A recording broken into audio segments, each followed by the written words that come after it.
Those who do not learn from history are doomed to repeat it. Removing books from libraries, racial issues, and complaints of government overreach, they're not topics exclusive to the 21st century in Duval County. In fact, they're the topic of Tim Gilmore's new book, The Culture Wars of Warren Folks. Tim joins us now. Tim, thank you very much for waking up and joining us this morning. What can readers learn about present day from the past of Jacksonville? Yeah, well, thanks for having me, Rich.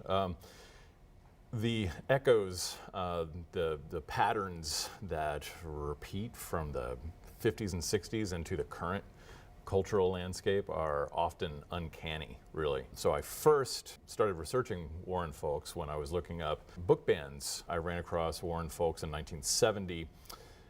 He was calling for all funding for the Jacksonville Public Library system to be cut off until every book in the library system had been screened, which sounds familiar, you know. He had been offended by a Mickey Spillane novel that he found in the library, and he raised an uproar about that. He was a culture warrior in a time of culture warrior political leaders, and we are in another time of culture warrior political leaders now, and sometimes the echoes are kind of disturbing.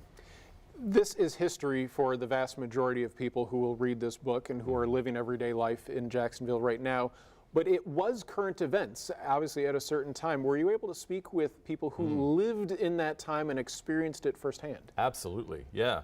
And really just about everybody in Jacksonville knew who Warren Folks was in the 60s, the 70s, maybe less so in the 80s, on into the 90s even. But yes, I spoke, for example, with Mike Tolbert, who used to work with Jake Godbold, and he remembered Warren Folks very well, remembered a number of interactions. Rodney Hurst, the civil rights icon in Jacksonville, actually has a chapter in his book. It was never about a hot dog and a Coke. The chapter is called Warren Folks.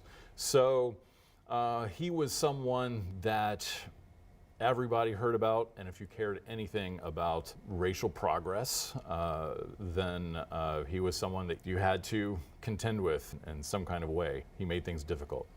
Where are we today compared to where we were? Because from an eagle-eyed view, we've seen the March on Washington, we've heard Dr. King's I Have a Dream speech, we've seen Barack Obama become president, we've seen black people in America excel to the highest offices, but the everyday person, the everyday interactions in Jacksonville specifically, how far or not far have we come?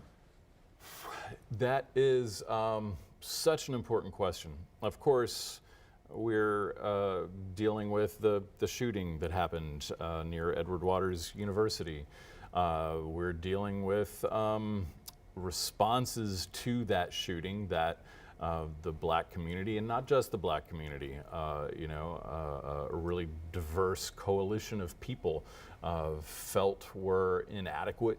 And whenever there is some kind of progress, there's always some kind of backlash. The Ku Klux Klan had a period of heightened activity after there were lots of civil rights victories in the 1950s and 60s. The 1960s was a period of culture wars. We had a culture warrior governor named Claude Kirk then. Lester Maddox was the governor of Georgia, who made the axe handle the symbol of his campaign. George Wallace was the governor of Alabama, who famously said, "Segregation now, segregation tomorrow, segregation forever."